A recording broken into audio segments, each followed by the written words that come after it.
One of our poll questions was about how do you cut the centre of a plate out? The tools you might want to use are potentially tile nippers. These are the SEABELLS with curved edges. I switched them over with the ones from the compound nippers.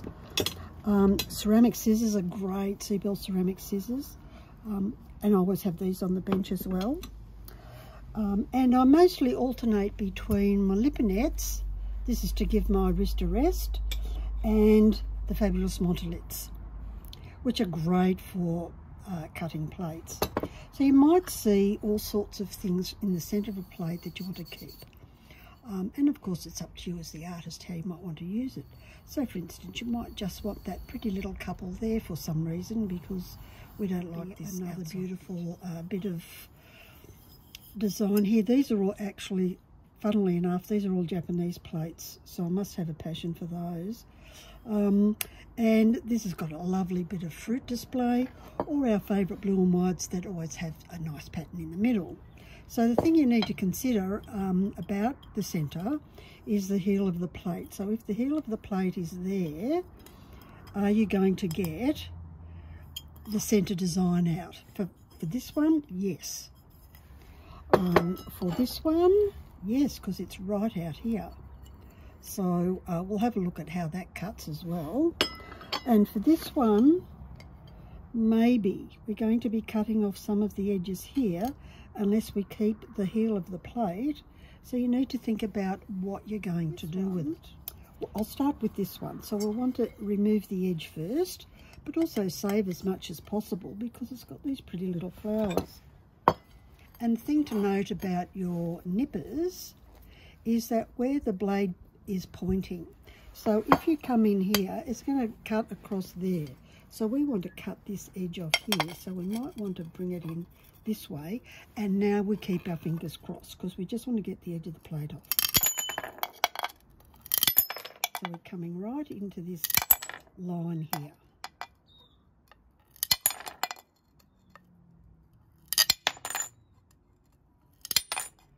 So I've got most of that off, and now I'm thinking about, well, how far in do I want to take this? Just to the edge and keep the plate so that it's going to stick really well. And of course all of that will be filled up with glue. So let's do that and see what we end up with and whether we're happy with that. So we're going to come in and cut these off. So let's try these SEABELLS. They're actually tile cutters, and in Australia you buy them with straight blades. In the US I think you can get them with curved or straight blades, but I use these blades from the compound nippers, so you can just buy yourself an extra set of blades. So let's see how that cuts if we come in. And you can see this is fine china from Japan. There's a pattern here, all of it is from Japan. And just cut it.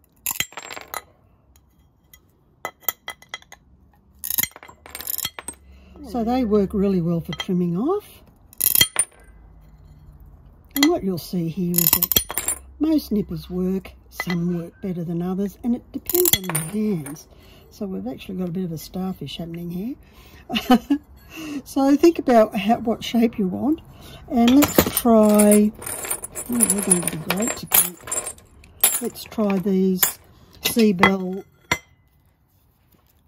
ceramic cutters and see how we go. Now these curve outways, so think about where your cut is pointed. So now we can use the ceramic scissors are great as well. So these ones you want to, I've marked the centre where the blades meet. So you want that sort of on the edge there, and you can get bits of dust coming out as I cut this. There's little bits of dust coming out. So really important that you wear a mask while you're cutting this china up. Can you see it? I don't know if you can see it on the camera. You can see that works really well. What about these? Just my favourite Leponitts. I don't go anywhere without these. Now it's nice to have a couple of pairs that you can alternate between, particularly if you're doing a lot of cutting, because your wrists and hands might get tired, particularly for us more mature ladies. So all of those are great. Oh, did I do the other SEABELL? Oh, MONTOLITs. Did I do MONTOLITs here? Oh, and these are just like butter. This is why these are the favourites when doing crockery. But as you can see, everything works. You don't have to get all, oh, I can't cut it out because I don't have that tool. Might be what we tell people when we're buying stuff. Ooh. So there we have the centre of a plate. So I'd probably, because it's reasonably formal looking, I may want to smooth off all these roundy bits here and get a very smooth surface before I glue it down, or not, depending on what you're making. This one here is slightly smoothed off, just to get some of the rough bit off. It's really up to you as the artist what you want to do. So that takes care of a nice flat, easy. I might go for these ones to see if I can get past the heel. See, we've got this big heel to deal with. So let's see if this is actually the better way to do it. I need some muscles here. Oh, more nice feathers. This is a new way to cut plates. I'm liking how it does that. Depending on what I'm using this for, and it could be owl eyebrows, it could be butterfly wings. There's a million things you can do with what you have left over in the crockery. Oops. So these tile cutters are good. See how thick that is. So you can see, you all know I've got weak old wrists, and this is doing really super well for me. So now I can come in a bit closer to the circle that I want here. Oh, being very careful, that there's a little chip there. You may need a grinder out or something. This fine china is really good, and it's solid. So there we have that cute little centre out of that plate. So I would definitely be wanting to fine tune that there. And I'll probably, well, you can use whatever nippers you're working with, and go very, very gently around the edge and little, so you don't chip off any of the glaze if you can manage it. And then you can grind the edges or use your diamond's hand pad.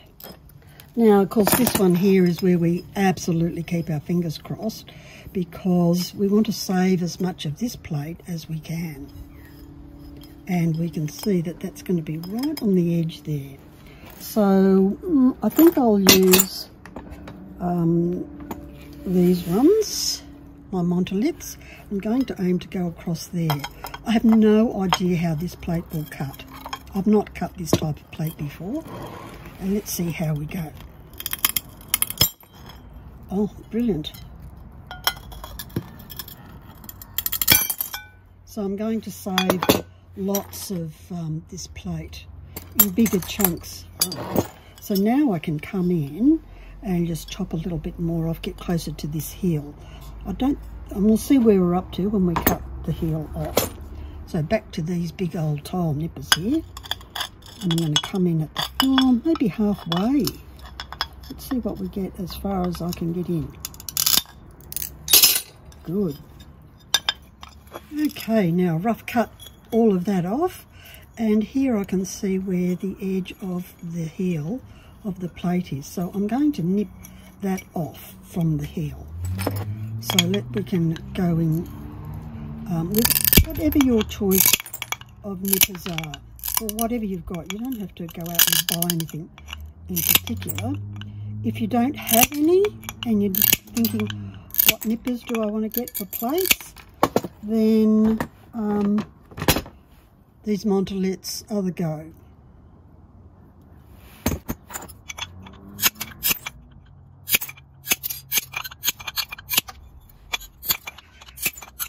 So there we have our centre of the plate cut off, and of course when you glue it down it's going to be great. You need to think about how you might edge it and how close up you want this. You might want deeper tiles here as you go out. If you're working with ceramic tiles, no drama really, because they're all about the same height. Now let me just show you with the hand pad what we can do with one of these edges. Okay, I've got a 200 grit here, and we wet it, of course, because we don't want to make any dust, but it works better when it's wet. And then we just rub it to take those little burrs off. Let's see how we go.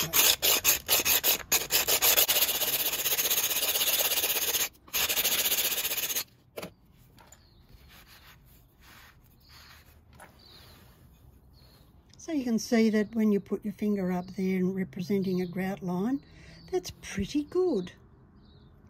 Pretty fabulous. So that works incredibly well. And not only that, it's actually a circle. So we don't have any wonky bits on what we've tried to cut out. We've maintained it as a circle. I hope that answers the question about how do I cut out the centre of a plate. Have fun. I need to cut some more up now. I'm in the zone.